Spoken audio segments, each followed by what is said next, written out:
दिल की खुशी का लबों से कर रहा हूं इजहार। दिल की खुशी का लबों से कर रहा हूं इजहार। लीजिए प्रताप राजपुरोहित का उत्कर्ष ऑनलाइन कक्षाओं में आप सभी को प्यार भरा नमस्कार। प्रिय कॉमर्स के विद्यार्थियों, आप बहुत लकी है कि आपने कॉमर्स विषय का चुनाव किया है। कॉमर्स विषय पढ़ने से बहुत सारे अन्य विषयों का ज्ञान भी हमें हो जाता है। और कॉमर्स के अंदर जो हमारा लेखा शास्त्र अकाउंटेंसी है वो तो सबसे अधिक रुचिकर विषय है। तो कॉमर्स की जो 12th की कक्षा है उसके अंदर आप सभी का उत्कर्ष के अंदर हार्दिक स्वागत, अभिनंदन। सबसे पहले हम इस क्लास के अंदर डिस्कशन करने वाले हैं साझेदारी के बारे में। साझेदारी का जो सामान्य परिचय है, साझेदारी लेखांकन की आधारभूत अवधारणाएं हैं, उस पर हम डिटेल से चर्चा करने वाले हैं। साझेदारी लेखांकन आधारभूत जो अवधारणाएं हैं उस पर चर्चा करने से पहले कुछ मैं अपने बारे में आपको बता देता हूं और सिलेबस के बारे में थोड़ा सा आपको इंट्रोडक्शन कर देता हूं। मेरा नाम, जैसा कि मैंने आपको बताया, मेरा नाम प्रताप राजपुरोहित है और मेरी शैक्षिक योग्यता एमकॉम बीएड है। पिछले 11 वर्षों से प्रतियोगी और स्कूली शिक्षा से मैं जुड़ा हुआ हूं उत्कर्ष के साथ में। ये मेरा परिचय संक्षेप सा। उसके बाद में हम बात करते हैं हमारे सिलेबस पर। हमारा जो सिलेबस है, हमारा जो पाठ्यक्रम है वो क्या है। हमारे पाठ्यक्रम के अंदर हमारा पाठ्यक्रम 2 भागों में बंटा हुआ है, भाग ए और भाग ब। कितने भागों में बंटा हुआ है? 2 भागों के अंदर। पहले भाग का नाम है भाग ए और दूसरे का भाग ब। भाग ए के अंदर अलाभकारी संस्थाओं, साझेदारी फर्मों और कंपनियों के लिए लेखांकन, यानी 3 अलग अलग पॉइंट है। अलाभकारी संस्थाएं ऐसी संस्थाएं जिनका उद्देश्य लाभ कमाना नहीं होता है, सेवा करना होता है। नॉन ट्रेडिंग ऑर्गेनाइजेशन जो होती है, नॉट फॉर प्रॉफिट ऑर्गेनाइजेशन जो होती है, उनके लेखे किस तरह से रखे जाते हैं उस पर चर्चा करने वाले हैं। साझेदारी जो फर्म है, पार्टनरशिप किस तरह से शुरू की जाती है, साझेदारी क्या होती है, साझेदारी का प्रारंभ कैसे होता है, किसी फर्म के अंदर फर्म नए साझेदार का प्रवेश कैसे होता है, रिटायरमेंट कैसे होता है, साझेदार की मृत्यु हो जाती है तो किस तरह से लेखांकन किया जाता है, जब पूरी फर्म ही बंद कर दी जाए तो किस तरह से लेखा जोखा होगा, ये पूरा का पूरा साझेदारी के अंदर। और कंपनी अधिनियम 2013, उस कंपनियों से संबंधित लेखा जोखा कैसे होता है, वो सारा का सारा भाग ए, पार्ट ए के अंदर है। पार्ट बे में आपके वित्तीय विवरणों का विश्लेषण है, जो यानी कंपनी के जो खाते होते हैं, कंपनी की जो बैलेंस शीट होती है, कंपनी के जो आपका स्टेटमेंट ऑफ पी&एल होता है, उनका विश्लेषण कैसे किया जाता है, वो भाग बे है। और भाग बे में एक ऑप्शन होता है, आप चाहो तो ये भाग बे कर सकते हैं और चाहो तो कंप्यूटरीकृत लेखांकन, यानी लेखांकन का कंप्यूटर में किस तरह से इस्तेमाल किया जाता है, कंप्यूटराइज अकाउंटिंग सिस्टम कैसे होता है, वो भाग है। दोनों में से चॉइस होती है, इसमें कोई चॉइस नहीं होती है, कंपलसरी करना होता है। तो ये आपका संक्षेप में सिलेबस का परिचय मैंने आपको करवाया, आपकी क्लास का, आपकी कक्षा का। और उसके अंदर चैप्टर हमारा है, एक चैप्टर हमारा जो है उसका नाम है साझेदारी लेखांकन आधारभूत अवधारणाएं।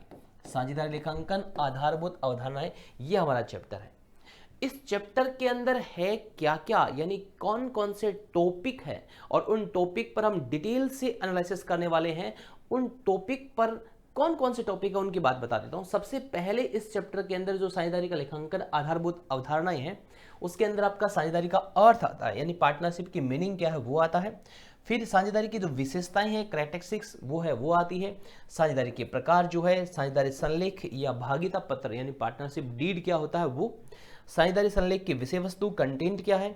साझेदारी संलेख के अभाव में लागू होने वाले नियम कौन कौन से होते हैं।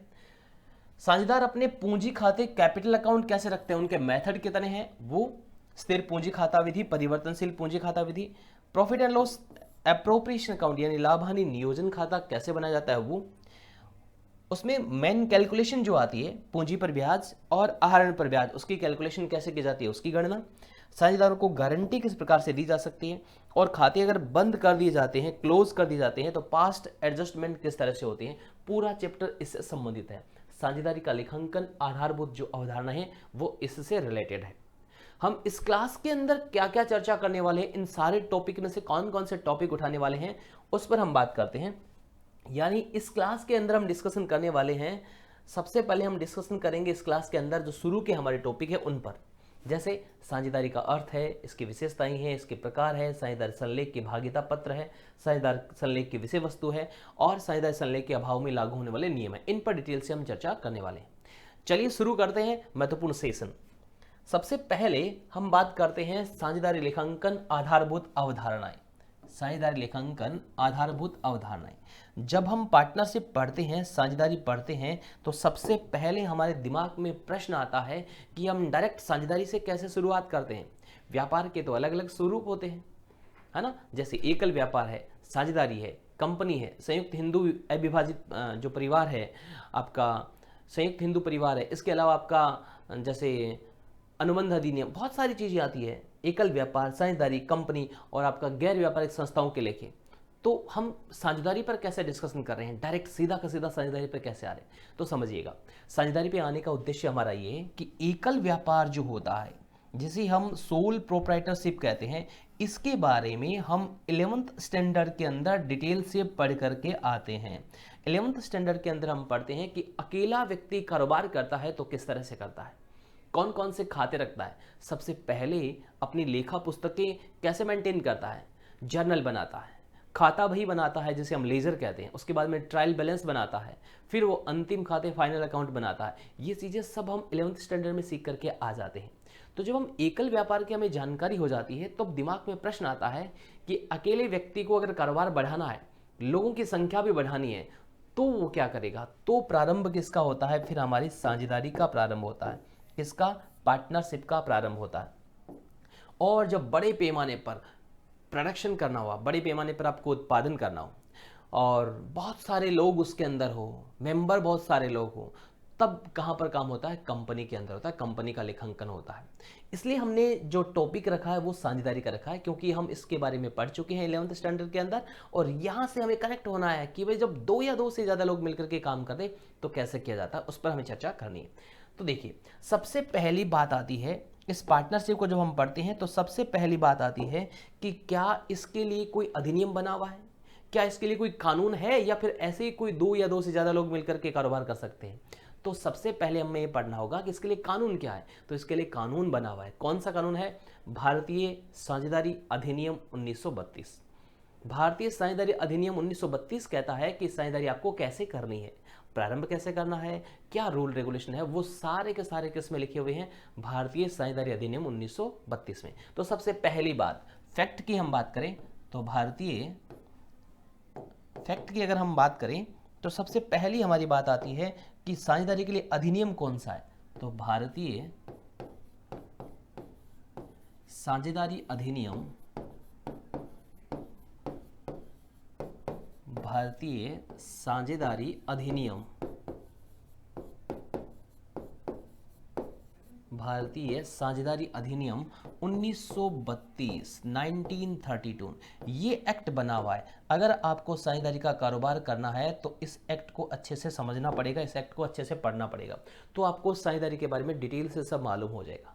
दिमाग में प्रश्न आता है कब लागू हुआ था, भारतीय साझेदारी अधिनियम कब लागू हुआ था। तो भारतीय साझेदारी अधिनियम 1 अक्टूबर 1932 को लागू हुआ था। यानी ये फोर्स में कब आया था, 1 अक्टूबर 1932 को। लागू कब हुआ था, अप्लाई कब हुआ था, लागू हुआ था 1 अक्टूबर 1932। गांधी जी की जन्म दिवस आता है 2 अक्टूबर को, और 1 अक्टूबर यानी एक दिन पहले, है ना। वर्ष की हम बात करें, सिर्फ महीने की बात करें, दिन की बात करें, वर्ष की बात नहीं करें, है ना। तो 1 अक्टूबर 1932 को भारतीय साझेदारी अधिनियम 1932 लागू हुआ था। कहां पर, भारत के अंदर। अब दिमाग में दूसरा प्रश्न आता है कि जब ये 1932 में लागू हुआ तो क्या 1932 से पहले कोई साझेदारी का कारोबार नहीं होता था क्या, होता था। तो फिर कौन सा कानून लागू होता था। तो साझेदारी अधिनियम 1932 से पहले अगर भारत में कोई साझेदारी का कारोबार करता था तो इस अधिनियम से पूर्व भारतीय अनुबंध अधिनियम 1872 में साझेदारी से संबंधित अध्याय 11 था, उसके नियम लागू होते थे। यानी इस अधिनियम से पूर्व क्या था, इस अधिनियम से पूर्व साझेदारी से संबंधित नियम कहां पर थे, भारतीय अनुबंध अधिनियम 1872 में। इस अधिनियम से पूर्व था क्या हमारे पास, इस अधिनियम से पूर्व, इस अधिनियम से पूर्व, इस अधिनियम से पूर्व साझेदारी का उल्लेख कहां पर था, इस अधिनियम से पूर्व साझेदारी के संबंध में भारतीय अनुबंध अधिनियम कौन सा?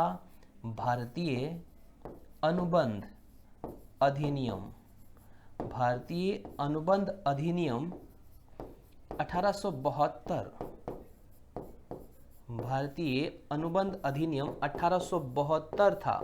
और इस भारतीय अनुबंध अधिनियम 1872 का जो अध्याय 11 है, चैप्टर 11 है, इस अध्याय 11 में किसका उल्लेख था? साझेदारी का उल्लेख था। बात समझ में आ गई?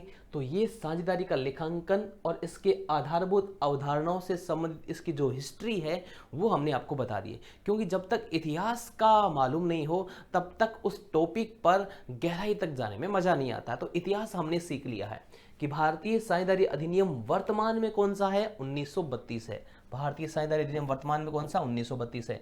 कब लागू हुआ था? 1 अक्टूबर 1932 को लागू हुआ था। इस 1932 के अधिनियम से पहले भारत में साझेदारी से संबंधित नियम कहां पर थे? भारतीय अनुबंध अधिनियम 1872 में अध्याय 11 के अंदर साझेदारी का उल्लेख था।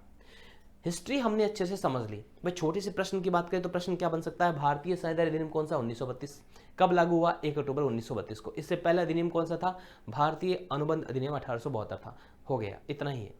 अब बात करते हैं साझेदारी की। ये तो अधिनियम की बात करती है। अब साझेदारी होता क्या है, इसका अर्थ क्या होता है, इस पर हम बात करते हैं। तो साझेदारी का अर्थ क्या है, इस पर हम समझते हैं। साझेदारी का अर्थ या मीनिंग क्या होता है उसको हम समझते हैं। साझेदारी का अर्थ समझिएगा ध्यान से। साझेदारी का अर्थ क्या होता है?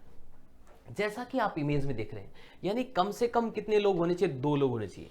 2 या 2 से अधिक होने चाहिए। कम से कम कितने होने चाहिए? 2। तो 2 या 2 से अधिक व्यक्ति मिलकर के कोई भी कारोबार करते हैं, व्यापार करते हैं, व्यवसाय करते हैं, पूंजी लगाते हैं, उसमें होने वाले लाभ हानि को बांटने के लिए सहमत होते हैं।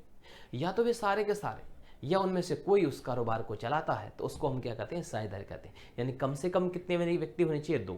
तो 2 या 2 से अधिक व्यक्ति मिलकर के कोई कारोबार करते हैं, पूंजी लगाते हैं, लाभ हानि का बांटने के लिए सहमत होते हैं, उसको हम क्या कहते हैं? साझेदारी या पार्टनरशिप कहते हैं। सिंपल शब्दों में, साधारण शब्दों में अर्थ इस तरह से इसको समझ सकते हैं। ठीक है, तो 2 या 2 से अधिक व्यक्ति, 2 या 2 से अधिक व्यक्ति, 2 या 2 से अधिक व्यक्ति, 2 या 2 से अधिक व्यक्ति मिलकर, 2 या 2 से अधिक व्यक्ति मिलकर कोई कारोबार करते हैं। कारोबार यानी व्यापार व्यवसाय करते हैं। कोई कारोबार करते हैं, पूंजी लगाते हैं। भाई बिना पूंजी के तो व्यापार होगा नहीं।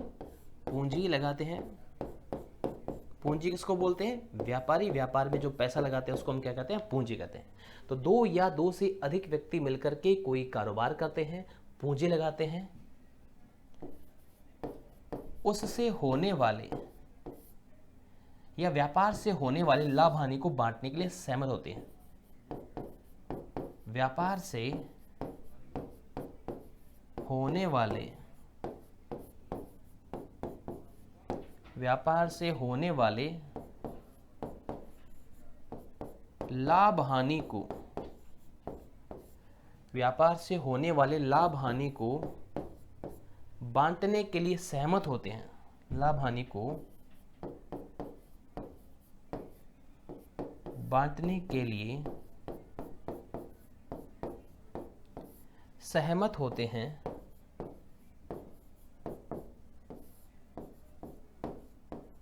उसको हम क्या कहते हैं? साझेदारी कहते हैं। यानी कम से कम 2 या 2 से अधिक व्यक्ति मिलकर के कोई कारोबार करते हैं, पूंजी लगाते हैं, व्यापार से होने वाले लाभ हानि को बांटने के लिए सहमत होते हैं, उसको हम क्या बोलेंगे? पार्टनरशिप बोलेंगे। या तो वे सभी लोग उस कारोबार को चलाएंगे या उनमें से कोई एक मिलकर के उस कारोबार को चलाते हैं, उसको हम क्या कहते हैं? पार्टनरशिप या साझेदारी। साधारण शब्दों में देखो, अर्थ जो होता है अपनी भाषा में लिखा जा सकता है। अर्थ जो होता है वो अपनी लैंग्वेज में लिखा सकता है। दो या दो से अधिक व्यक्ति, कम से कम कितने, दो या दो से अधिक, अधिक और कितने होने चाहिए, ये हम साझेदारी की विशेषताओं में पढ़ेंगे कि मैक्सिमम कितने पार्टनर हो सकते हैं, अधिकतम कितने साझेदार हो सकते हैं। तो दो या दो से अधिक व्यक्ति मिल करके क्या करें, कोई ना कोई कारोबार, कारोबार के अंदर कोई व्यापार व्यवसाय शामिल होता है। कोई कारोबार करते हैं, पूंजी लगाते हैं, पैसा लगाते हैं। भाई बिना पैसे के कोई कारोबार हो जाएगा क्या, पॉसिबल ही नहीं है। तो पैसा लगाएंगे, रुपए लगाएंगे, पूंजी लगाते हैं, व्यापार से होने वाले लाभ हानि को बांटने के लिए सहमत होती हैं। अगर आप व्यापार कर रहे हो लेकिन लाभ हानि का विभाजन नहीं कर रहे हो तो उसे हम साझेदारी नहीं कहेंगे। लाभ हानि का विभाजन आपके बीच में होने चाहिए। सेवा के लिए काम कर रहे हो तो उसे हम साझेदारी नहीं करेंगे। प्रॉफिट और लॉस को आप क्या करोगे, डिस्ट्रीब्यूशन करोगे। बांटने के लिए सहमत होते हैं। सहमत कब होंगे, कोई अनुबंध करेंगे, समझौता करेंगे, बातचीत करेंगे। क्या बातचीत करेंगे कि भाई लाभ हानि का विभाजन हम ऐसे करेंगे, ये हमारा अनुपात रहेगा, ये लोग काम करेंगे, उसको हम बोलते हैं सहमति या समझौता या अनुबंध। बात समझ में आ गई। तो ये साझेदारी का अर्थ मैंने समझा दिया, meaning of partnership. Meaning of partnership क्या हो गया, दो या दो से अधिक व्यक्ति मिलकर के कोई भी कारोबार करते हैं, उससे होने वाले लाभ हानि को बांटने के लिए सहमत होते हैं, पूंजी लगाते हैं, वे सभी या उनमें से कोई एक उस कारोबार को चलाता है, उसको हम क्या बोलते हैं, साझेदारी या पार्टनरशिप कहते हैं। क्लियर। तो हमने सबसे पहले क्या जाना, साझेदारी का जो हमारा हिस्ट्री थी उसको हमने जाना, अर्थ को जाना, उसके बाद में साझेदारी का अर्थ जाना। अब जब अधिनियम बना होता है, किसी भी चीज़ के लिए अगर कानून बना होता है तो उसमें परिभाषाएं होती है, उसमें धारा होती है। तो हम जानते हैं साझेदारी की परिभाषा क्या है। Definition of accounting, definition of partnership, साझेदारी की परिभाषा पर बात करते हैं। देखो भारतीय साझेदारी अधिनियम कौन सा, 1932 हमने पढ़ लिया, तो धारा 4 सेक्शन कौन सा, 4। तो भारतीय साझेदारी अधिनियम 1932 की धारा 4 में क्या दे रखा है, साझेदारी की परिभाषा दे रखी है। क्या परिभाषा दे रखी है, ध्यान से समझिएगा। साझेदारी की परिभाषा क्या है कि साझेदारी उन व्यक्तियों के मध्य संबंध है। साझेदारी उन व्यक्तियों के मध्य, संबंध किसके बीच में, व्यक्तियों के मध्य, यानी पशु पक्षी मिलकर के कोई कारोबार नहीं कर सकते, तो किसके बीच में संबंध होना चाहिए, व्यक्तियों के बीच में संबंध है। व्यक्तियों के मध्य परस्पर या पारस्परिक संबंध है। पारस्परिक संबंध का मतलब होता है वे जो व्यक्ति कारोबार करें वो एक दूसरे को समझने वाले हो, एक दूसरे को पारस्परिक रिलेशन समझने वाले हो। अगर एक दूसरे को समझने वाले नहीं है तो कभी भी वो साझेदारी नहीं चला सकते हैं, लंबे समय तक नहीं चला पाएंगे। पारस्परिक व्यक्तियों का संबंध है जो किसी ऐसे व्यवसाय के लाभों को बांटने के लिए सहमत हुए हैं। कोई भी ऐसे व्यवसाय उसके लाभों को बांटने के लिए सहमत हुए हैं जिनका संचालन, संचालन का मतलब होता है व्यापार को चलाना, संचालन या परिचालन के लिए व्यापार को चलाना, जिसका संचालन उन सभी के द्वारा, सभी का मतलब जितने साझेदार हैं उन सभी के द्वारा या उन सभी की ओर से किसी एक के द्वारा किया जाता है, उसको हम क्या बोलते हैं, साझेदारी कहते हैं। यानी भारतीय साझेदारी अधिनियम 1932 की किस धारा में परिभाषा है, धारा 4 में। क्या परिभाषा है, साझेदारी उन व्यक्तियों का पारस्परिक संबंध है जो किसी ऐसे व्यवसाय के लाभों को बांटने के लिए सहमत हुए हैं, जो या तो उन सभी के द्वारा या उनमें से किसी एक के द्वारा कारोबार को चलाया जाता है, उसको हम क्या बोलते हैं, साझेदारी बोलते हैं। ये कहाँ डेफिनेशन दे रखी है, साझेदारी अधिनियम 1932 के अंदर परिभाषा दे रखी है। तो परिभाषा जब पूछी जाती है तो उसमें तो हम कुछ चेंज कर नहीं सकते, जैसे लिखी होती है वैसे की वैसे लिखनी होती है। और जब साझेदारी का अर्थ पूछा जाए तो हम अपनी भाषा में उसको लिख सकते हैं। क्लियर। तो ये हमने साझेदारी की परिभाषा पढ़ ली। सबसे पहले हमने इतिहास जाना, उसके बाद में हमने अर्थ जाना, अर्थ के बाद में हमने परिभाषा जानी, परिभाषा के बाद में दो शब्द है, एक तो है साझेदार और दूसरा है फर्म। साझेदार को हम क्या कहते हैं, पार्टनर कहते हैं। साझेदार को हम क्या कहते हैं, पार्टनर कहते हैं। और फर्म अंग्रेजी का ही नाम है, फर्म। अब साझेदार किसको बोलते हैं, देखो साझेदारी के कारोबार में जो व्यक्ति लगे हुए हैं, साझेदारी के व्यवसाय में जो व्यक्ति लगे हुए हैं वो सामूहिक रूप से फर्म कहलाते हैं और व्यक्तिगत रूप से साझेदार कहलाते हैं। किसी भी कारोबार में व्यक्ति लगे हुए हैं, जितने भी लोग मिलकर के काम करें तो वो सामूहिक रूप से फर्म कहलाएंगे और व्यक्तिगत रूप से क्या कहलाएंगे, साझेदार कहलाएंगे। तो पहले मैं फर्म की बात बता दूं, किसी कारोबार में लगे हुए व्यक्ति किसी साझेदारी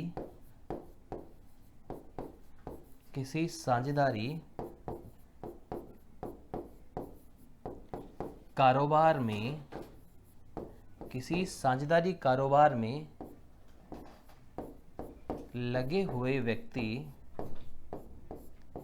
किसी साझेदारी कारोबार में लगे हुए व्यक्ति, किसी साझेदारी कारोबार में लगे हुए व्यक्ति सामूहिक रूप से, सामूहिक रूप से क्या कहलाते हैं? सामूहिक रूप से फर्म कहलाते हैं। और व्यक्तिगत रूप से क्या कहलाते हैं? साझेदार कहलाते हैं। कोई भी ऐसा कारोबार जिसके अंदर दो या दो से अधिक व्यक्ति लगे हुए हैं, तो किसी भी साझेदारी कारोबार में लगे हुए व्यक्ति सामूहिक रूप से क्या कहलाते हैं? फर्म कहलाते हैं। सामूहिक रूप से फर्म कहलाते हैं। भाई इतने इतने लोग हैं, इन लोगों की ये फर्म है। सामूहिक रूप से फर्म कहलाते हैं। और व्यक्तिगत रूप से साझेदार कहलाते हैं। साझेदारी कारोबार में या साझेदारी व्यवसाय में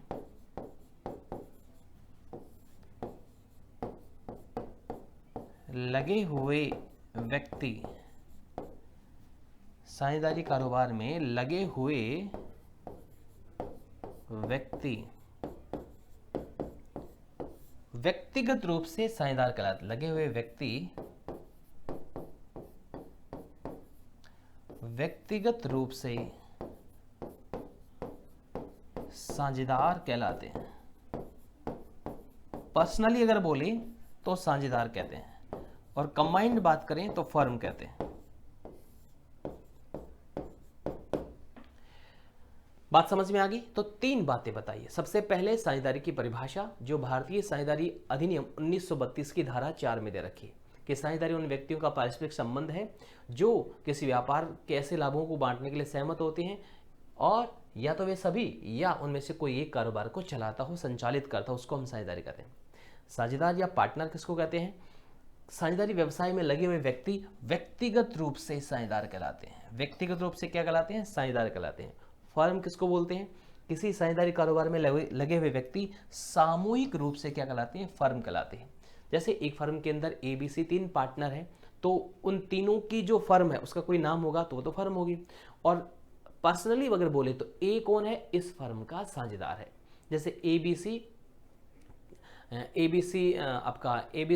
बिस्किट्स, ऐसे मान लो कि कोई फर्म है ABC बिस्किट्स बनाती है, तो ये फर्म है आपकी कोई भी, तो ये ABC कहेगी A कौन है? ABC बिस्किट्स फर्म का साझेदार है, ये कहेंगे। बात समझ में आ गई बात? और जब अगर कंबाइंड बात करें तो ABC फर्म, ABC बिस्किट्स वो फर्म का नाम हो जाएगा आपका। और पर्सनली बात करें तो A कौन है? ABC बिस्किट्स फर्म का साझेदार है।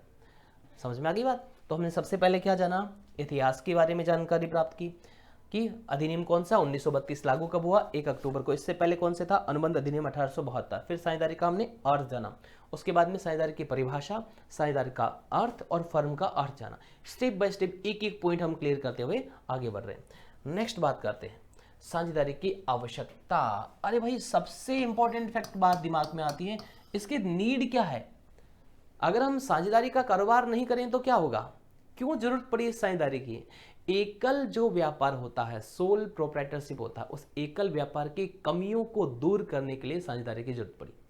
एकल व्यापारी क्या करता है? सब कुछ बेचारे को खुद को करना पड़ता है, सारा काम, सारी के सारी पूंजी खुद लगाओ, सीमित पूंजी उसके पास होती है, प्रबंध क्षमता भी सीमित होती है। यानी एकल व्यापार की जितनी भी कमियां हो सकती हैं, अकेला व्यक्ति कोई कारोबार करता है ना, उसमें क्या क्या खामियां हो सकती है, क्या क्या नुकसान हो सकता है, वो सारी के सारी दूर करने के लिए हमें किसकी जरूरत पड़ी? पार्टनरशिप की जरूरत पड़ी। तो एकल व्यापार की कमियों को दूर करने के लिए साझेदारी की जरूरत पड़ी। अब भाई एकल व्यापारी क्या क्या? ये एक व्यापारी मान लेते हैं टीनू, ये टीनू बेचारा एकल व्यापार करता है, दिन रात लगा रहता है, सारा काम खुद को करना पड़ता है। टीनू परेशान हो जाता है, तो क्या क्या दिक्कत आती है उसको? एक तो पैसा कम होता है। एकल व्यापार की कमियां ना, उनको दूर करने के लिए, एकल व्यापार की कमियों को दूर करने के लिए साझेदारी की जरूरत पड़ी। किसकी जरूरत पड़ी? साझेदारी की आवश्यकता पड़ी। एकल व्यापार में जो जो कमियां आती है उसको ठीक किया जा सके, इसलिए किसकी जरूरत पड़ी? हमें साझेदारी की आवश्यकता पड़ी। एकल व्यापार में क्या क्या कमियां होती है? एकल व्यापार की कमियां कौन कौन सी ऐसी है जिसकी वजह से साझेदारी की जरूरत पड़ी? सबसे पहले अगर हम बात करें तो सीमित पूंजी, भाई अकेला व्यक्ति कारोबार करता है तो उसके पास पूंजी जो होती है, कैपिटल जो होती है वो कम होती है, तो सीमित पूंजी की वजह से अकेला व्यक्ति कितना लगा सकता है, सीमित पूंजी की वजह से सीमित प्रबंध क्षमता, सीमित प्रबंध क्षमता,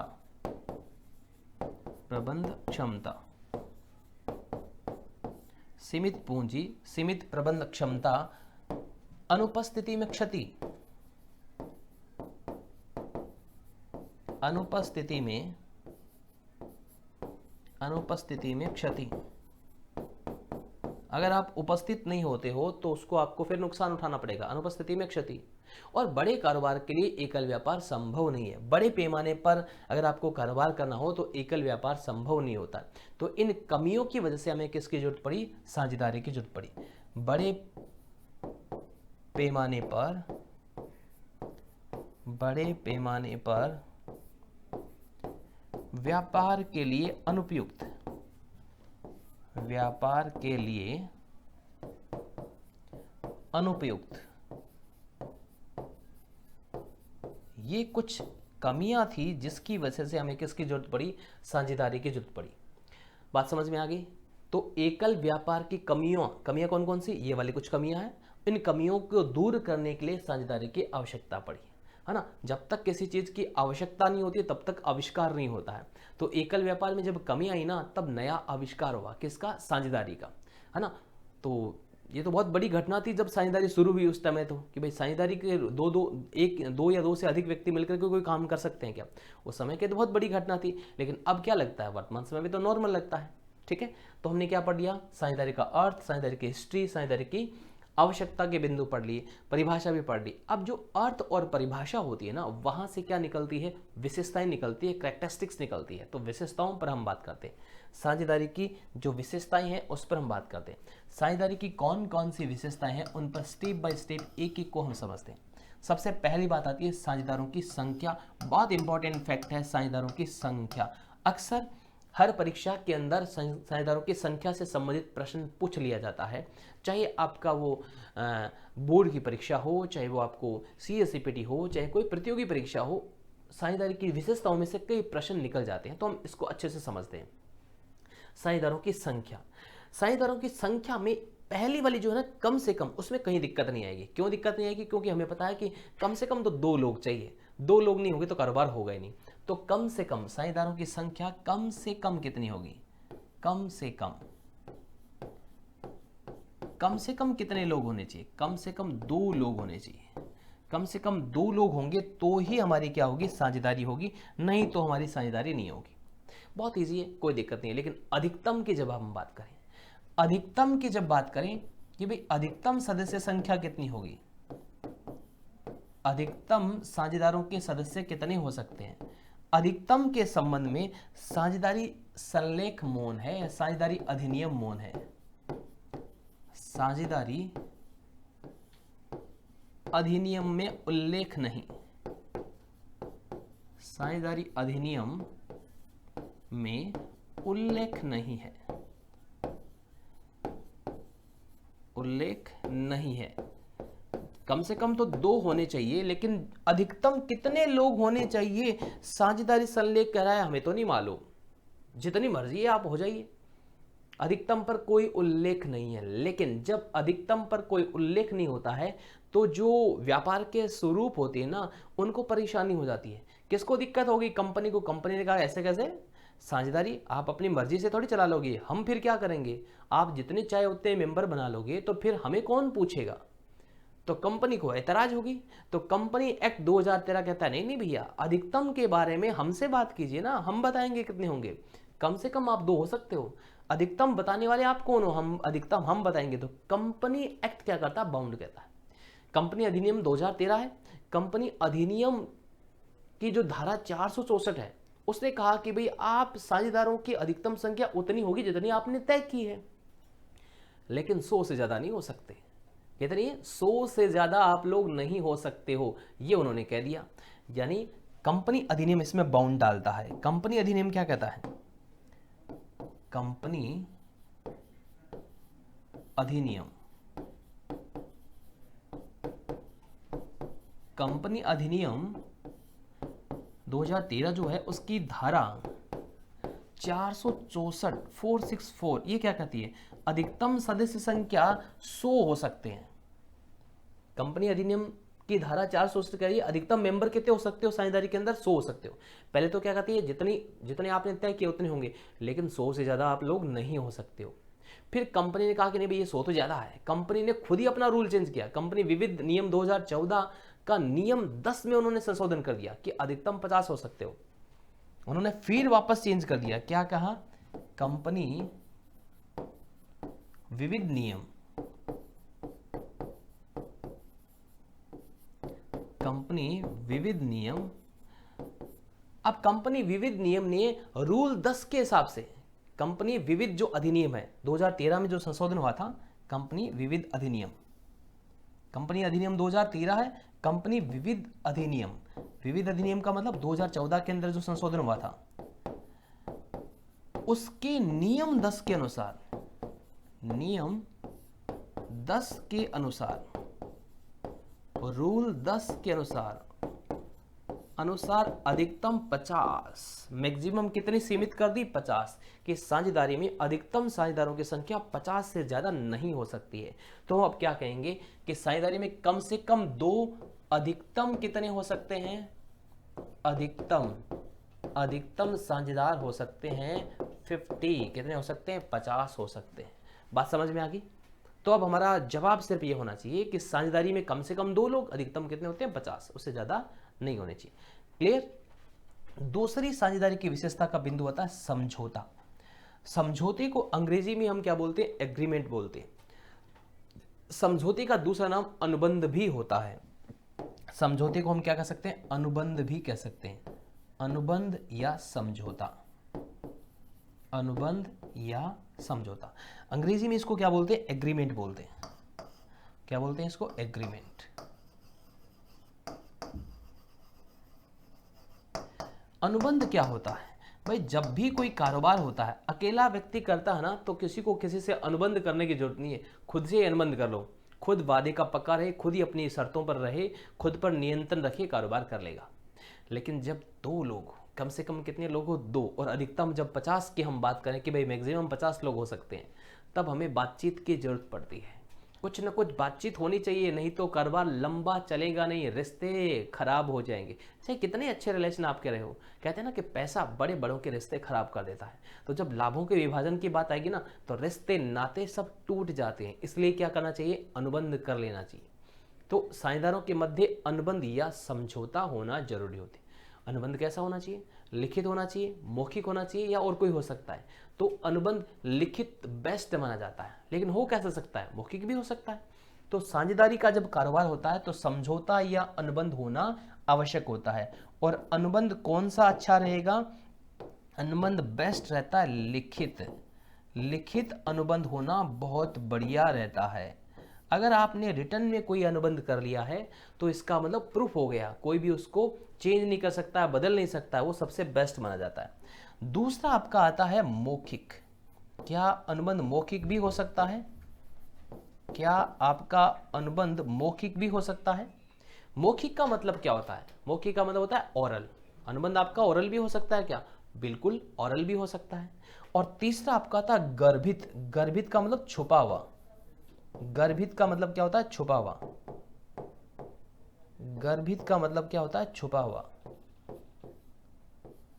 गर्भित का मतलब छुपा हुआ। ये 3 तरह के आपके अनुबंध होने चाहिए।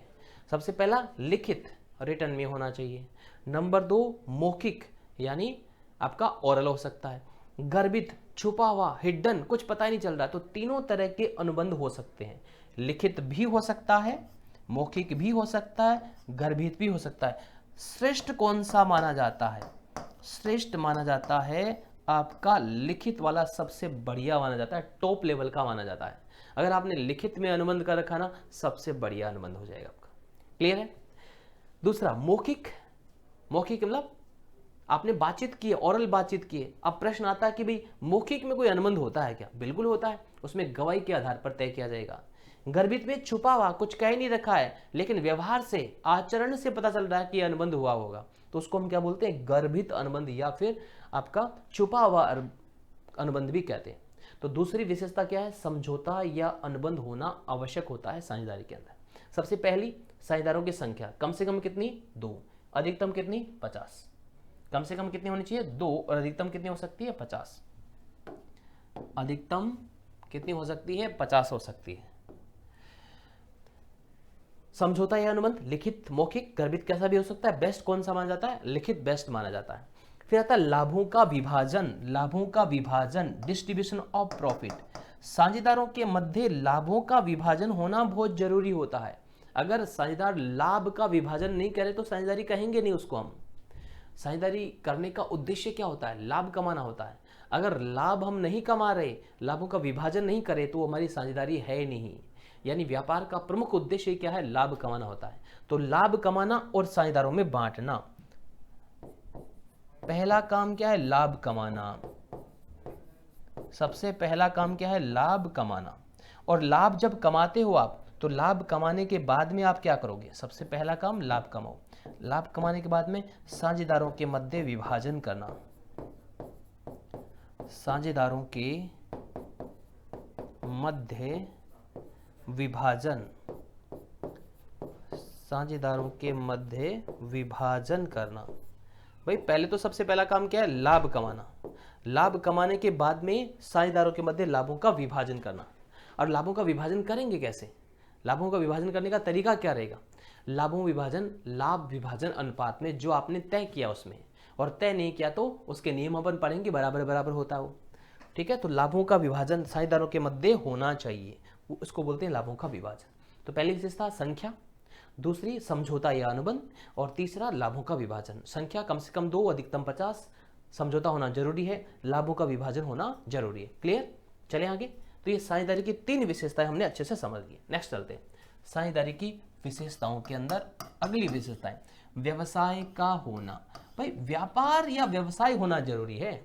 आप कर रहे हो, हम साझेदारी का कारोबार कर रहे हैं, ठीक है, लेकिन क्या काम है आपका, वेद व्यवसाय होना जरूरी है। कोई ना कोई लीगल आपका काम होना जरूरी है। कोई चोरी तस्करी इस तरह का काम करे तो उसे व्यवसाय नहीं करेंगे। यानी व्यवसाय का होना अति आवश्यक है। और व्यवसाय कैसा होना चाहिए, वेद व्यवसाय। वेद व्यवसाय का होना आवश्यक है। अगर आपके पास कोई वेद व्यवसाय नहीं है तो उसको हम साझेदारी नहीं बोलेंगे। अगर आपने एक बार ही कोई काम किया है, जैसे कुछ दोस्त मिलकर के अच्छे से बड़ी सिटी से जाकर के अच्छी ड्रेसें खरीद के ले आते हैं और फिर और आपके क्लास के साथियों को बांट देते हैं, कहते हैं हम साझेदारी का कारोबार कर रहे हैं। एक ही बार किया, बाद में कुछ किया ही नहीं, साझेदारी नहीं कहेंगे। लगातार होना जरूरी है। तो यानी वेद व्यवसाय का होना जरूरी है। वेद व्यवसाय नहीं है तो उसको हम साझेदारी नहीं कहेंगे। उसके बाद में आता है पारस्परिक अभिकरण, म्यूचुअल एजेंट। पारस्परिक अभिकरण को क्या बोलते हैं हम, म्यूचुअल एजेंट। म्यूचुअल एजेंट, जितने भी साझेदार, बहुत अच्छी ये कैरेक्टरिस्टिक्स है, जितने भी साझेदार होते हैं ना वो एक दूसरे के एजेंट के रूप में काम करते हैं। स्वामी भी है और एजेंट भी है। कैसे, उदाहरण से आपको समझाता हूं। जितने भी साझेदार होंगे ना वो एक दूसरे साझेदार के स्वामी और एजेंट के रूप में, जितने भी साझेदार हैं, साझेदार के 2 रोल होते हैं। कितने रोल होते हैं, 2 रोल होते हैं। किसमें, फर्म के अंदर। पहला रोल क्या होता है, स्वामी का, ओनर का, मालिक का। और दूसरा रोल क्या होता है, एजेंट का रोल होता है। पहला रोल तो क्या होगा, स्वामी का, ओनर का, और दूसरा रोल क्या होगा, एजेंट का रोल होगा। बात समझ में आ गई। अब स्वामी और एजेंट कैसे, एग्जाम्पल से समझना। एक फर्म के अंदर मान लो कि 3 पार्टनर हैं। एक का नाम है टेनू, दूसरे का नाम है सेनू, और तीसरे का नाम है डेनू। ये 3 पार्टनर है। कौन कौन है, टेनू, सेनू और डेनू। ये जो टेनू है, ये टेनू है ना, ये बेचारा बहुत मेहनत करता है, यानी मार्केट का काम करता है। ये बाजार को देखता है, मार्केट के अंदर क्या चल रहा है, क्या खरीदना है, क्या बेचना है, इसको संभालता है। ये सेनू क्या है, आराम पसंद आदमी है, लेकिन एक जगह जहां बैठता है वहां से उठता भी नहीं है। तो ये भी बहुत बड़ी एक कैपेसिटी होती है। तो ये ऑफिस संभालता है, कारोबार संभालता है, पूरा का पूरा ऑफिस संभालता है। और डेनू मल्टी टैलेंटेड आदमी है, बहुत सारे काम कर लेता है, हिसाब किताब लेखा जोखा रखता है। हिसाब किताब या लेखा जोखा रखता है। कौन, डेनू। बात समझ में आ गई। तो टेनू, सेनू, डेनू। टेनू बाजार का काम देखता है, सेनु ऑफिस देखता है, डेनू लेखा जोखा रखता है। ये तीनों ने ये काम करते हैं, तीन साझेदार तीनों काम करते हैं। अब ये टेनू जो मार्केट का काम करता है, ये मार्केट में देखता है, तो इसने क्या किया, इसने टेनू ने क्या किया, भेनु एक इनका कोई कस्टमर होगा, इस भेनु से अनुबंध किया, इस भेनु से टेनू ने क्या किया, कोई अनुबंध किया, अनुबंध के संबंध में कर दिया कि हम आपको इतना इतना माल इस रेट में देंगे। ये भेनु से अनुबंध किया किसने, टेनू ने। और शाम को आकर के जैसे ही बातचीत करते थे, ऑफिस में अपने बैठते थे, है ना, ऑफिस में बैठते थे, तो इस टेनू ने कहा कि मैं भेनु से अनुबंध करके आया हूं, सेनु और डेनू को बताया। तो सेनु और डेनू का कैसे अनुबंध कर लिया, हमें तो ये माने ही नहीं है, ऐसा आपको नहीं करना चाहिए था। क्या ये भेनु के साथ टेनू ने जो डील की थी वो अब मान्य होगी या नहीं होगी, या कैंसिल होगी, क्या होगा? टेनू ने जो भेनु से डील की है वो माननी ही पड़ेगी। क्यों?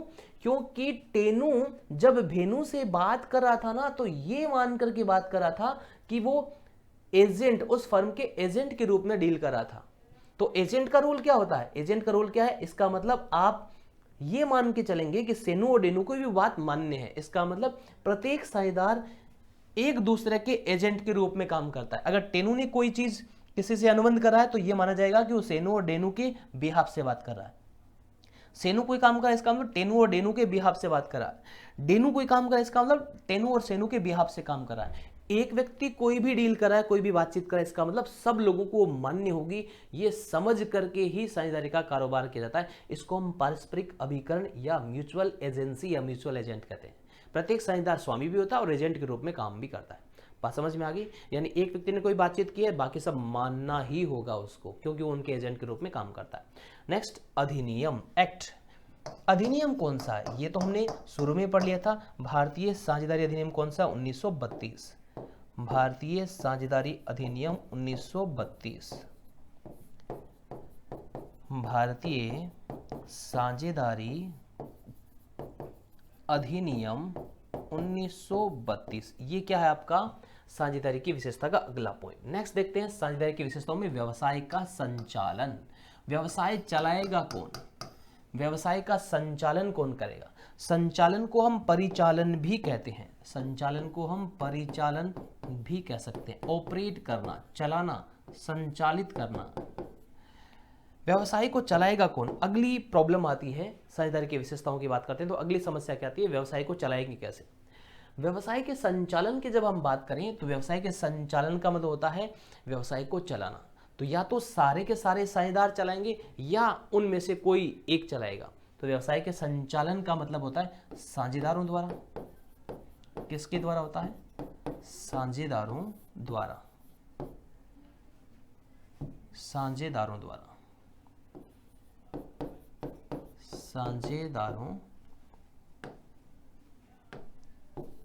साझेदारों द्वारा।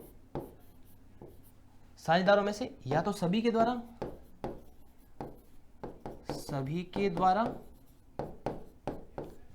या सभी की सहमति से, सभी की सहमति से, सहमति से किसी एक साझेदार द्वारा, किसी एक साझेदार द्वारा, या तो सारे के सारे या फिर सभी की सहमति से कोई एक साझेदार भी उस कारोबार को संचालित कर सकता है। क्लियर? नेक्स्ट देखो, असीमित दायित्व है। असीमित दायित्व, अनलिमिटेड लायबिलिटी। अनलिमिटेड लायबिलिटी का मतलब होता है साझेदार व्यक्तिगत रूप से भी जिम्मेदार होगा और सामूहिक रूप से भी। व्यक्तिगत प्लस सामूहिक दोनों रूप से जिम्मेदार होगा। अगर यानी खुद की वजह से कोई नुकसान हुआ है उसको भी वहन करना पड़ेगा, किसी दूसरे साझेदार की वजह से नुकसान हुआ उसमें भी हिस्सा वहन करना पड़ेगा। उसको बोलते हैं व्यक्तिगत और सामूहिक दोनों रूप से जिम्मेदार होना। सीमित साझेदार का मतलब जितना आपने पैसा लगाया वहां तक ही आप जिम्मेदार हो और कुछ पैसे लाने की आपको जरूरत नहीं है। असीमित का मतलब अगर कम पैसे पड़ते हैं तो और भी घर से पैसे लाकर भी आपको क्या करना पड़ेगा, देना पड़ेगा। क्लियर? ये थी साझेदारी की विशेषताएं और मैं समझता हूं आपको अच्छे से सारी की सारी समझ में आ गई। साझेदारों की संख्या, अनुबंध, लाभों का विभाजन, व्यवसाय का होना, पारस्परिक अभिकरण, अधिनियम, व्यवसाय का संचालन और असीमित दायित्व। अब बात करते हैं साझेदारी के प्रकार। टाइप्स ऑफ पार्टनरशिप, कैसी कैसी पार्टनरशिप होती है, साझेदारी के प्रकार कौन कौन से होते हैं, उस पर हम बात करते हैं। समझिएगा ध्यान से। सबसे पहली जो आती है वो आती है दायित्व के आधार पर, फिर आती है समय के आधार पर, फिर आती है उद्देश्य के आधार पर, और फिर आती है वैधता के आधार पर। साझेदारी का विभाजन 4 भागों में हम कर सकते हैं, दायित्व के आधार पर, समय के आधार पर, उद्देश्य के आधार पर और वैधता के आधार पर।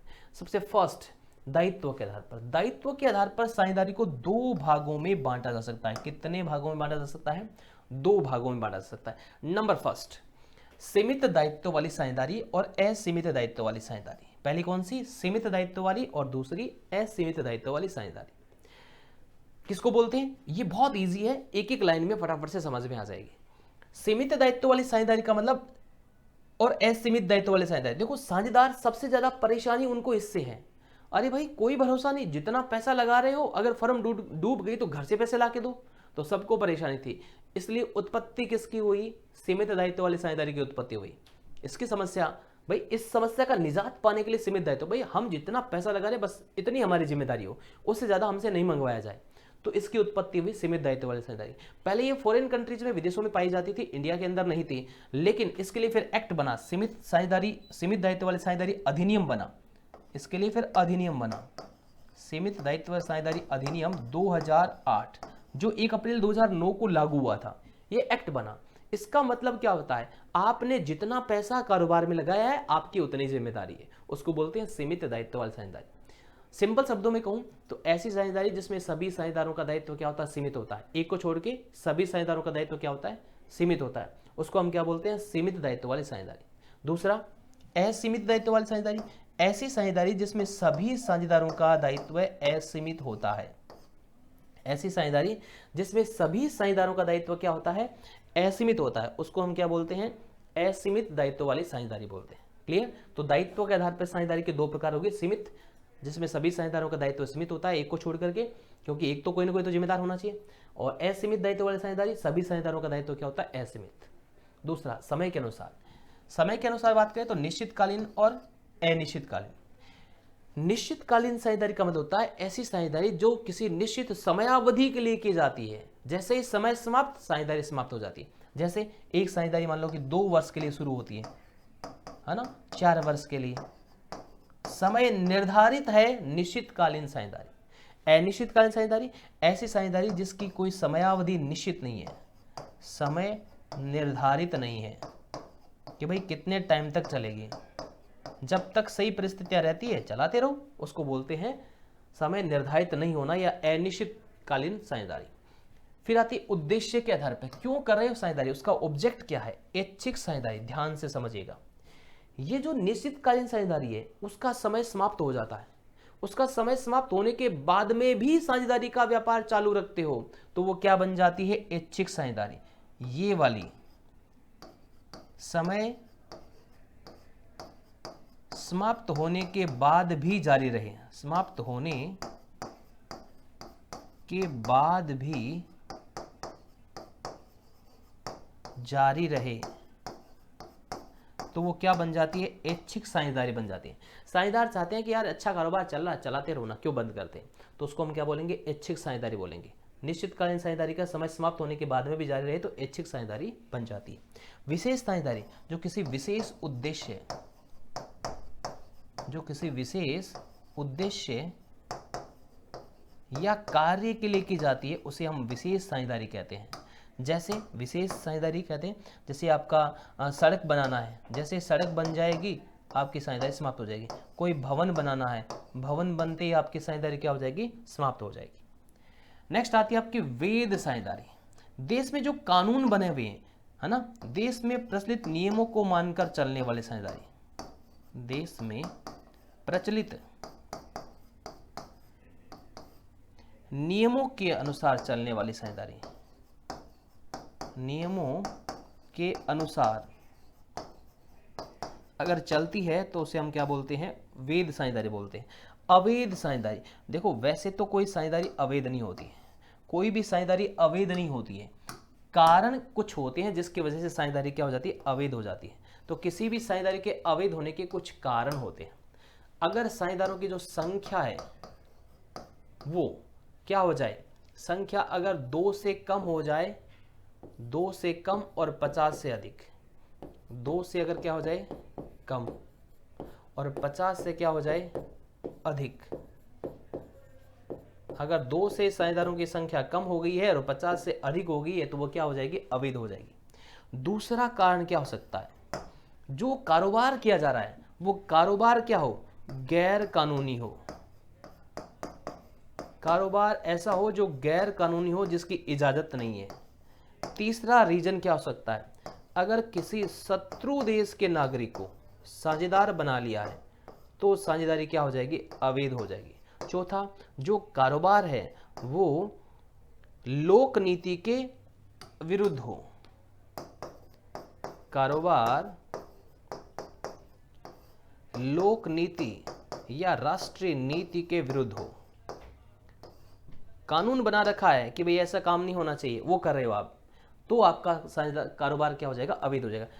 अवैध कारोबार हो, है ना, अवैध कारोबार हो, गैर कानूनी काम हो कोई, तो आपका साझेदारी क्या हो जाएगी, अवैध हो जाएगी। तो ये रीजन की वजह से साझेदारी अवैध होती है, बाकी कोई साझेदारी अवैध नहीं होती है। कोई साझेदारी के नाम से कोई ऐसा नहीं कि ये साझेदारी अवैध होती है, कुछ कारण की वजह से हो जाती है। कौन कौन से कारण, संख्या अगर 2 से कम 50 से अधिक हो गई तो साझेदारी अवैध हो जाएगी, गैर कानूनी कारोबार हो, शत्रु देश का नागरिक कोई साझेदार बना लिया हो, कारोबार लोक नीति या राष्ट्रीय नीति के विरुद्ध हो तो अवैध साझेदारी हो जाएगी। तो साझेदारी के प्रकार सिंपल है एकदम, मैंने आपको समझा दिया। दायित्व के आधार पर सीमित दायित्व वाली और असीमित दायित्व वाली, सभी साझेदारों का दायित्व क्या होता है, इसमें सीमित होता है, इसके लिए अधिनियम बना हुआ है कंपनी साझेदारी अधिनियम 2008। असीमित दायित्व वाले सभी साझेदारों का दायित्व असीमित होगा, समयानुसार निश्चित समय, जैसे 2 वर्ष 4 वर्ष की हो कोई साझेदारी है, जैसे समय होगा समाप्त हो जाएगी। समय निर्धारित नहीं होता है, अनिश्चित समय के लिए जो चलती रहती है। ऐच्छिक साझेदारी, निश्चितकालीन साझेदारी का समय समाप्त होने के बाद में भी साझेदार उसको चालू रखना चाहते हैं तो वो ऐच्छिक साझेदारी बन जाती है। और विशेष साझेदारी विशेष उद्देश्य या कार्य के लिए, जैसे सड़क बनाना, भवन बनाना। वैध, देश में प्रचलित नियमों को मानकर चलने वाली। अवैध, कुछ ये रीजन बताए मैंने जिसकी वजह से साझेदारी क्या हो जाती है, अवैध हो जाती है। ये साझेदारी के प्रकार हो गए। नेक्स्ट चलते हैं, साझेदारी संलेख, विलेख या भागीता पत्र। बहुत इंपॉर्टेंट फैक्ट है, साझेदारी संलेख, विलेख या भागीता पत्र, जिसे हम पार्टनरशिप डीड कहते हैं। क्या बोलते हैं, पार्टनरशिप डीड। अंग्रेजी में एक नाम है पार्टनरशिप डीड। क्या होता है पार्टनरशिप डीड, उसको हम समझते हैं। साझेदारी संलेख क्या होता है, भाई साझेदारी का जब कारोबार होता है तो कुछ ना कुछ बातचीत होगी ना कुछ समझौता होगा ना कुछ अनुबंध होगा ना। साझेदार मिलेंगे, बैठेंगे कि भाई क्या करना है, अरे भाई कौन कितना पैसा लगेगा, अरे मार्केट को कौन काम संभालेगा, ऑफिस में कौन रहेगा, कोई अगर पैसा लेता है तो कैसे लेगा, लोन लेंगे तो कैसे लेंगे। ये जो बातचीत होती है ना, उसी को साझेदारी संलेख कहते हैं। यानी साझेदारों के मध्य जो लिखित समझौता होता है उसे साझेदारी संलेख कहते हैं। एक लाइन में बता देता हूं, साझेदारी संलेख, विलेख या भागीता पत्र का मतलब क्या होता है, साझेदारों के मध्य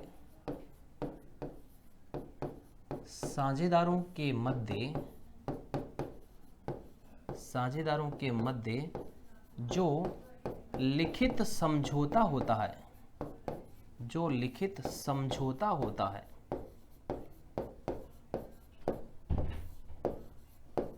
उसे हम क्या कहते हैं, साझेदारी संलेख कहते हैं। रिटर्न में सब कुछ लिखते हैं, सारी डिटेल से लिखते हैं, नीचे साइन कर देते हैं, उसको हम क्या बोलते हैं, साझेदारी संलेख बोलते हैं। तो साझेदारों के मध्य जो लिखित में समझौता होता है उसको हम साझेदारी संलेख कहते हैं। ये मौखिक भी हो सकता है, ये समझौता जो होता ना ये मौखिक भी हो सकता है, साझेदारी का जो समझौता है ना वो कैसा हो सकता है, मौखिक भी हो सकता है। अगर आप लिखित में रखते हो तो बहुत अच्छा है, अगर लिखित नहीं रखते हो तो गड़बड़ है, क्योंकि फिर आपको विवाद होने की संभावनाएं ज़्यादा रहती है। तो साझेदारों के मध्य जो लिखित समझौता होता है उसको हम साझेदारी संलेख कहते हैं। ये कैसे हो सकता है, मौखिक भी हो सकता है। दिमाग में प्रश्न आता है कि साझेदारी संलेख, विलेख, भागीता पत्र, हमने ये तो जान लिया कि लिखित में जो बातचीत करते हैं कि साझेदार कौन कौन होंगे, पूंजी कौन कितनी लाएगा, आहरण कौन कितना करेगा, सारी बात रिटर्न में लिख देते हैं, उसी को हम साझेदारी संलेख कहते हैं। इस साझेदारी संलेख में आता क्या क्या है, अगला प्रश्न दिमाग में आता है, इस साझेदारी संलेख में आता क्या क्या है, यानी इसकी विषय वस्तु क्या है, इसका कंटेंट क्या क्या है, उस पर हम बात करते हैं। तो साझेदारी संलेख की विषय वस्तु, इसके अंदर क्या क्या शामिल है, भाई सिंपल बातें हैं। सबसे पहले बहुत सारी चीजें होती है, उसमें से कुछ बता रहा हूं मैं, जैसे साझेदारों के नाम पते, सबसे पहले फर्म का नाम, साझेदारी फर्म का नाम, साझेदारी फर्म का नाम, साझेदारी फर्म का नाम क्या होगा? साझेदारों के नाम पते, साझेदारों के नाम व पते, उनका नाम और एड्रेस, पूंजी तथा पूंजी पर ब्याज, तथा पूंजी पर ब्याज। कौन कितनी पूंजी लाएगा उस पर ब्याज की व्यवस्था क्या रहेगी? पैसा निकालेंगे तो क्या सिस्टम रहेगा? आहरण तथा आहरण पर ब्याज, आहरण तथा आहरण पर ब्याज, उसका क्या सिस्टम रहेगा? साझेदार द्वारा ऋण दिया जाएगा तो क्या उसका सिस्टम रहेगा? साझेदारों का अगर ऋण होता है वह उस पर ब्याज, उस पर क्या प्रावधान रहेगा? साझेदारों को अगर वेतन, बोनस, कमीशन दिया जाएगा या नहीं दिया जाएगा? साझेदारों का वेतन, कमीशन, है ना, ये दिया जाएगा या नहीं दिया जाएगा, ये सब पर बात। लाभ हानि का विभाजन,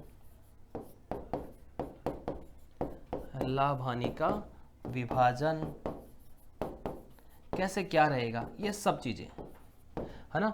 नए साझेदार का प्रवेश, कोई नया अगर पार्टनर बनाना चाहे तो कैसे बनाएंगे? नए साझेदार का प्रवेश किसी फर्म के अंदर हम लेंगे तो कैसे लेंगे? नए साझेदार का प्रवेश, और भी बहुत सारी चीजें। कोई साझेदार फर्म से अवकाश ग्रहण करता है तो कैसे करेगा? किसी की मृत्यु होती है तो क्या रूल होंगे? फर्म बंद करनी है तो क्या? ये सारे के सारे किसमें आते हैं? साझेदारी संलेख की विषय वस्तु में आते हैं। क्लियर? अब बात करते हैं, अगर संलेख नहीं बना रखा हो तो क्या होगा? साझेदारी संलेख के अभाव में लागू होने वाले नियम वेरी इंपॉर्टेंट है, बहुत ही महत्वपूर्ण है, जो हर परीक्षा के अंदर एग्जाम में पूछे जाते हैं। अगर आपने संलेख नहीं बना रखा है तो क्या रूल रेगुलेशन होंगे? साझेदारी का समझौता नहीं कर रखा है, हम तो भाई क्लोज फ्रेंड हैं, हम तो एकदम खास वाले हैं, हमें कहाँ समझौते की जरूरत है? तो अगर संलेख नहीं बना रखा है तो कौन से रूल और रेगुलेशन होंगे, उस पर बात करते हैं। सबसे पहला, लाभ हानि का विभाजन।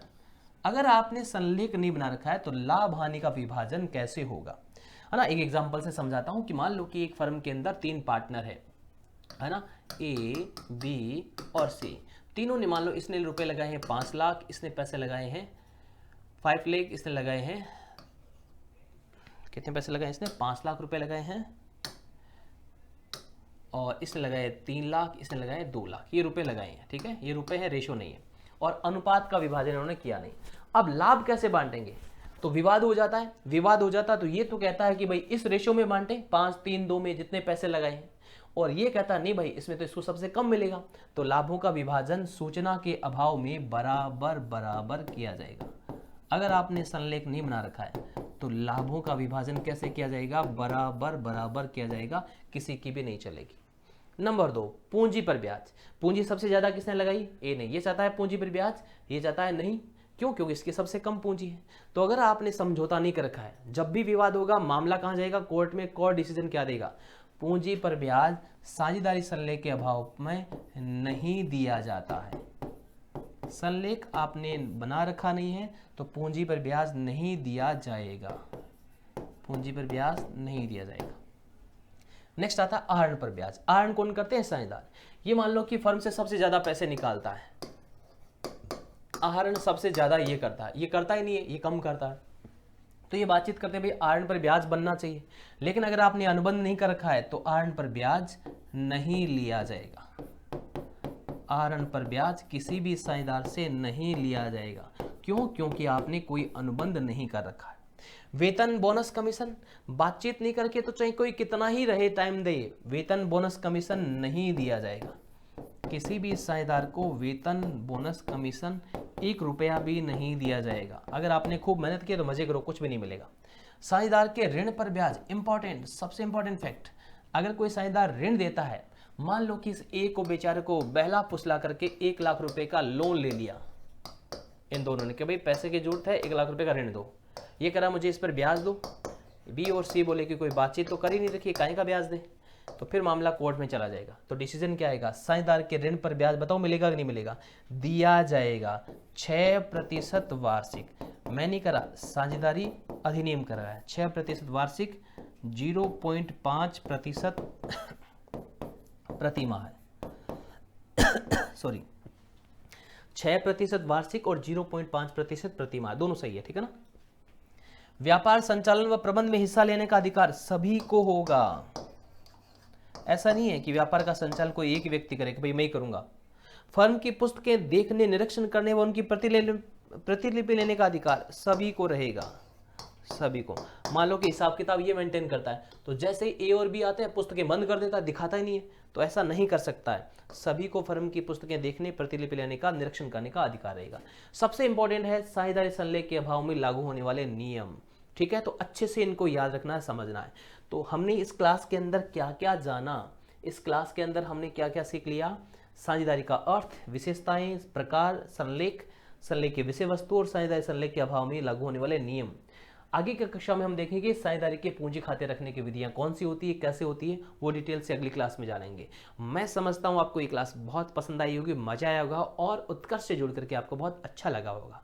ओके, तो उत्कर्ष से जुड़ने के लिए आप सभी का बहुत बहुत आभार।